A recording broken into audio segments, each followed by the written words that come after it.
Hey guys, warm welcome to all of an Rasta academy. हम पढ़ रहे हैं क्लास 10 साइंस का चैप्टर नंबर 6 जैव प्रक्रम। और आज का हमारा पहला टॉपिक होगा प्रकाश संश्लेषण के दौरान होने वाली घटनाएं। तो बेटा हमने कल जो है प्रकाश संश्लेषण पढ़ लिया था, ठीक है। प्रकाश संश्लेषण में क्या होता है, हरे पेड़ पौधे क्या करते हैं, प्रकाश ऊर्जा को रासायनिक ऊर्जा में बदलते हैं। इस प्रक्रिया में क्या हो रहा था, क्लोरोफिल की उपस्थिति, ठीक है। पहले पौधे क्या कर रहे थे, सूर्य का प्रकाश ले रहे थे। अच्छा, सूर्य का प्रकाश लिया किसकी वजह से जाता है, क्लोरोफिल की मदद से लेते हैं, ठीक है। अब वहाँ पे फिर जल और कार्बन डाइऑक्साइड की हेल्प से क्या बन रहा था, कार्बोहाइड्रेट, यानी पौधे अपना भोजन बनाते हैं, ठीक है। वो है अपना प्रकाश संश्लेषण। अब कच्ची सामग्रियों के बारे में हमने कल बेटा पढ़ ही लिया था। तो अब स्टार्ट करते हैं। आज का टॉपिक जो है प्रकाश संश्लेषण के दौरान होने वाली घटनाएं। कई बार बोर्ड एग्जाम में ये आपसे प्रश्न पूछा गया है कि प्रकाश संश्लेषण के दौरान होने वाली घटनाएं कौन कौन सी हैं, बताइए। तो भैया कौन सी है, देखो सबसे पहले बेटा अभी भी मैंने बताया ही था आपको कि क्लोरोफिल द्वारा पौधे क्या करते हैं, प्रकाश ऊर्जा का अवशोषण करते हैं। पौधे क्या करते हैं, सबसे पहले क्लोरोफिल द्वारा प्रकाश ऊर्जा का अवशोषण करते हैं बेटा, ठीक है। नेक्स्ट है प्रकाश ऊर्जा का अवशोषण हो गया। अब फिर क्या होगा, प्रकाश ऊर्जा का अवशोषण के बाद रासायनिक ऊर्जा में रूपांतरण होगा। क्या करेंगे, रासायनिक ऊर्जा में रूपांतरण, ठीक है। तथा जल के अणुओं को किसमें, नेक्स्ट टॉपिक है, जल के जो अणु हैं उनको हाइड्रोजन और ऑक्सीजन में अपघटन हो जाता है या वो टूट जाते हैं, ठीक है। इसके बाद बेटा तीसरा जो स्टेप है कार्बन डाइऑक्साइड का कार्बोहाइड्रेट में अपचयन हो जाता है। तो ये तीन घटनाएं हैं जो प्रकाश संश्लेषण के दौरान बेटा होती हैं। कौन कौन सी, पहला क्लोरोफिल द्वारा प्रकाश का अवशोषण, फिर सेकंड है प्रकाश जो है उसका अवशोषण हो गया, उसको प्रकाश ऊर्जा को किस में कन्वर्ट करना, रासायनिक ऊर्जा में कन्वर्ट करना, और वहीं जल के अणुओं का हाइड्रोजन और ऑक्सीजन में अपघटन। तीसरा जो है बेटा कार्बन डाइऑक्साइड जो है उसका कार्बोहाइड्रेट में अपचयन है, ठीक है। तो ये बहुत अच्छे से आपको याद रखना है। नेक्स्ट टॉपिक हमारा बहुत अच्छा है जिसका नाम है भाई क्लोरोफिल। क्या है क्लोरोफिल, बहुत प्रश्न आता है इस पर, ठीक है। तो क्या होता है अभी अपन जान लेते हैं, ठीक है। देखो पत्ती की अनुप्रस्थ काट बेटा, ठीक है। तो पत्ती की अनुप्रस्थ काट आप देख रहे हो यहाँ पर। अनुप्रस्थ काट से मतलब क्या है, देखो जैसे मान लो ये मेरा पास मार्कर है, ठीक है। तो इसकी अनुप्रस्थ काट ये वाला भाग, ठीक है। ऐसी पत्ती हमारी काट रखी है ना हमने, तो पत्ती का जो कटा हुआ भाग दिख रहा है जो नीचे का, वो क्या है, पत्ती की अनुप्रस्थ काट।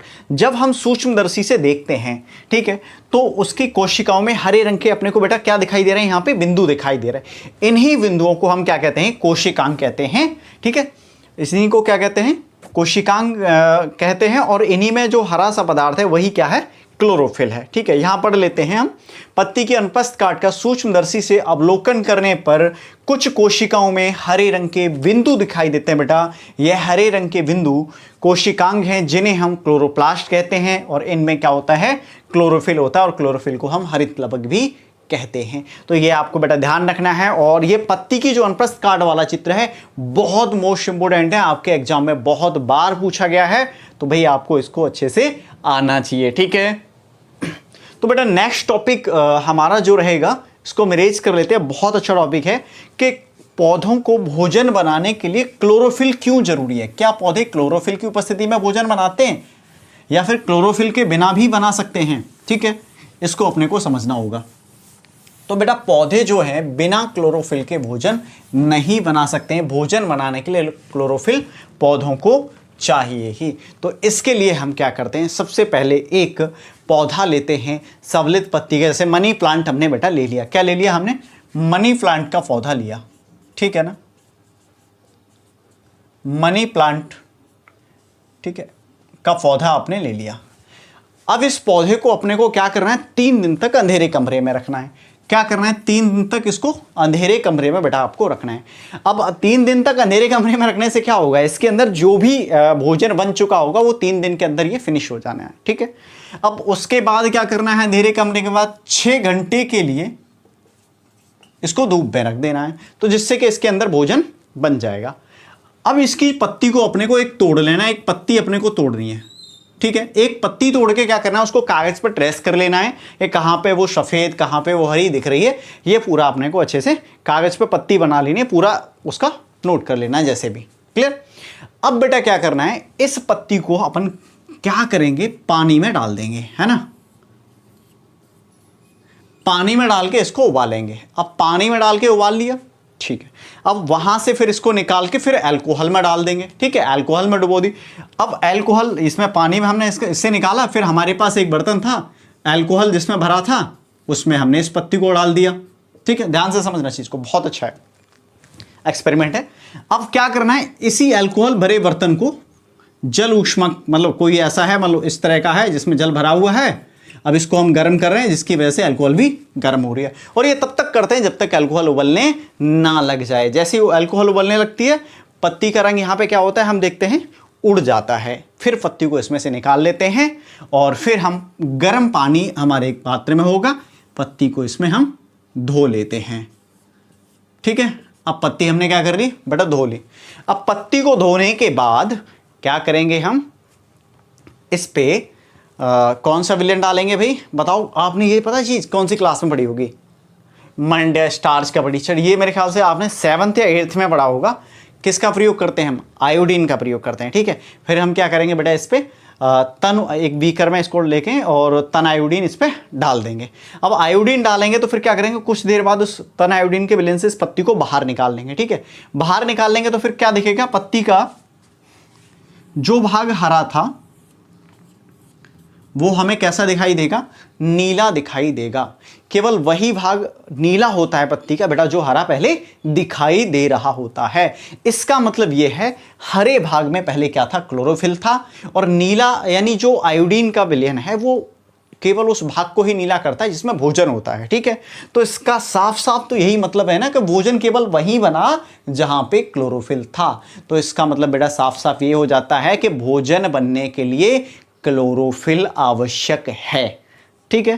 तो ये भी प्रश्न आपका हो जाता है, इसको आपको अच्छे से समझना है। नेक्स्ट बेटा अपना जो टॉपिक है वो है रंध्र। अच्छा, रंध्र क्या होते हैं, जैसे कोई पत्ती है बेटा, पत्ती का एक भाग तो चिकना होता है ना ऊपर का, उसके निचले का भाग क्या होता है, खुरदरा होता है। पत्ती के निचला जो भाग होता है, या ऐसे लिख लेते हैं, है ना, रंध्र। तो पत्ती का जो निचला भाग है, जैसे कोई पत्ती है, ये ऊपर का भाग तो चिकना होगा, लेकिन इसके नीचे का भाग खुरदरा होता है ना। ऊपर का ये वाला भाग चिकना होता है, तो नीचे के भाग में बेटा छोटे छोटे यानी सूक्ष्म छिद्र पाए जाते हैं, और उन्हीं सूक्ष्म छिद्रों को हम क्या कहते हैं, रंध्र कहते हैं। उन्हीं सूक्ष्म छिद्रों को क्या कहते हैं, रंध्र कहते हैं। रंध्र के हम यहां पे आपको चित्र शो करा दे रहे हैं, आप इसको अच्छे से देख के समझ सकते हो। अब रंध्रों का काम क्या है बेटा, ये क्या करते हैं, ये कार्बन डाइऑक्साइड और ऑक्सीजन का परिवहन करते हैं, ठीक है। कार्बन डाइऑक्साइड इन्हीं के माध्यम से पौधे ग्रहण करते हैं और ऑक्सीजन निकालते हैं। अच्छा, इनका खुलना और बंद होना किस पे निर्भर करता है बेटा, इनका खुलना यानी रंध्रों का खुलना और बंद होना ये पानी पर निर्भर करता है। जैसे ही इनकी जो द्वार कोशिकाएं आपको दिख रही हैं, पानी इनमें जाता है, ये फूल जाती हैं, तो दिख रहा होगा यहां पे ये स्पेस बढ़ गया है, यानी रंध्र खुल गया। जैसे ही पानी इससे निकलता है, रंध्र आपके बंद हो जाते हैं। क्लियर? तो आपको रंध्रों का खुलना बंद होना समझ में आ गया, किस पर निर्भर कर रहा है, पानी पे। और रंध्र क्या है, ये रंध्र का काम क्या है, कार्बन डाइऑक्साइड, ऑक्सीजन और जल, वाष्पन भी नीचे होता है भाई, ठीक है, तो वाष्पन भी यही करते हैं। तो ये चीजें अपनी रंध्र की हो गई। तो ये हमारा चल रहा था स्वयंपोषी पोषण और स्वपोषी जीव के बारे में, यहां पे समझ लिया। नेक्स्ट टॉपिक आता है बेटा विषम पोषी पोषण। तो विषम पोषी पोषण क्या है, हम उसको समझते हैं। अच्छा, विषम पोषी पोषण किन में होगा, विषम पोषी जीवों में होगा। तो विषम पोषी पोषण में क्या होता है, पहले हम लिख लेते हैं इसका हेडिंग, विषम पोषी पोषण। तो बेटा विषम पोषी पोषण में जो जीव होते हैं हमारे, वो अपना भोजन स्वयं नहीं बनाते। ये भोजन बनाने, इसमें जो भी जीव है अपना भोजन स्वयं नहीं बनाते, जबकि दूसरों पर निर्भर करते हैं, ठीक है। यो तो विषम पोषी जीव कहलाते हैं, लेकिन जो दूसरों पर भोजन के बना हुआ खाया जा रहा है, ठीक है, वो आपका किस में आ जाता है, विषम पोषी पोषण में आ जाता है। क्लियर? अब विषम पोषी पोषण कितने प्रकार का होता है ये अपन देख लेते हैं बेटा। एक तो आता है प्राणी सम पोषण, प्राणी सम पोषण। प्राणी संपोषण में क्या होता है, इसमें जो जीव है ना संपूर्ण भोजन का अंतर ग्रहण करते हैं। क्या करते हैं, संपूर्ण भोजन का अंतर ग्रहण करते हैं। इसमें आता है बेटा अमीबा, मानव और बहुत सारे जंतु। ठीक है, अमीबा ले लो, मानव ले लो और जंतु मैं यहां पे लिख देता हूं एक्सेट्रा। इसमें क्लियर, किसमें, प्राणी संपोषण में संपूर्ण भोजन का अंतर्गत है। हम भी खा रहे हैं ना, जीव जंतु गाय भैंस सब ये खा ही रहे हैं।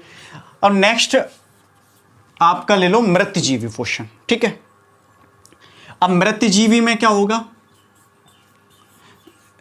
कुछ जीव ऐसे होते हैं जैसे फफूंदी, कवक, ईस्ट वगैरह, ये सड़े गले कार्बनिक पदार्थों का सेवन करते हैं, मतलब मृत जीवों का सेवन करते हैं। जो भी मृत होता है उनका अपघटन करते हैं, इस तरह से हम ले लेते हैं। ये भी बहुत फायदेमंद होते हैं। कहीं कहीं पे तो मतलब मृत जीवों का अपघटन हो रहा है, वो मिट्टी में मिल रहे हैं।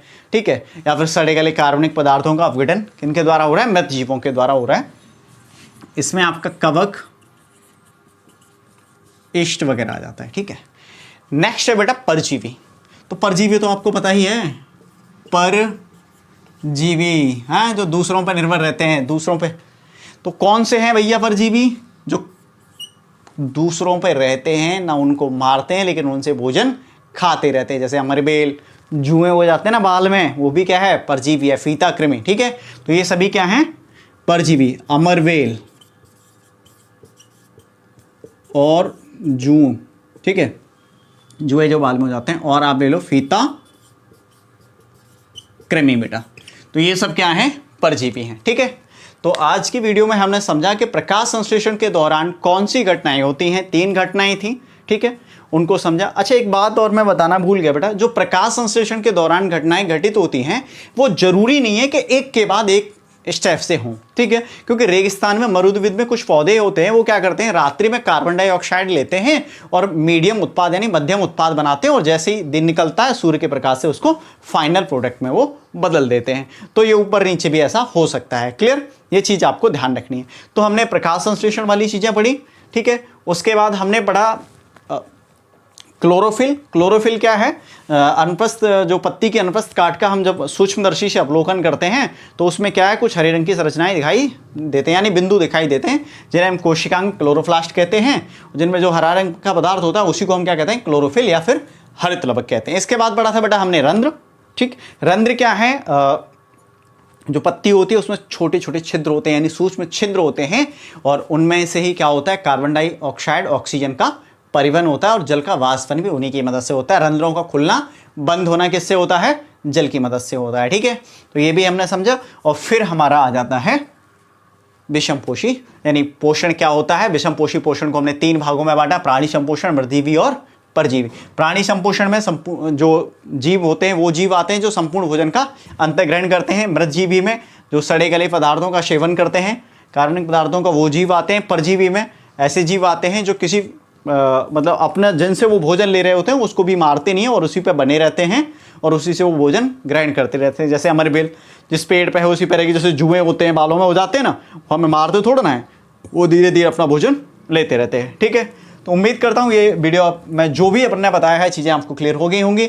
नहीं हुई हैं तो कमेंट बॉक्स में कमेंट कीजिए, उनका सॉल्यूशन अपन कर लेंगे। और मैंने बेटा आपको नोट्स इस चैप्टर के प्रोवाइड टेलीग्राम ग्रुप में कर दिए हैं, तो एक बार आप क्लास लेने से पहले भी अगर नोट्सों को पढ़ लेंगे तो और अच्छा आपको समझ आएगा। तो टेलीग्राम ग्रुप का जो लिंक है बेटा वो नीचे डिस्क्रिप्शन में दे रखा है, वहाँ से ज्वाइन कर ले। और अब तक के जो भी वीडियो अपने बनाए हैं उनके लिंक भी, यानी उनका प्लेलिस्ट है, एक अलग अलग लिंक नहीं है, उनका प्लेलिस्ट है, जिससे आसानी से सारा आपको उसमें मिल जाएगा। ठीक है, तो मिलते हैं नेक्स्ट वीडियो में, तब तक के लिए बाय बाय।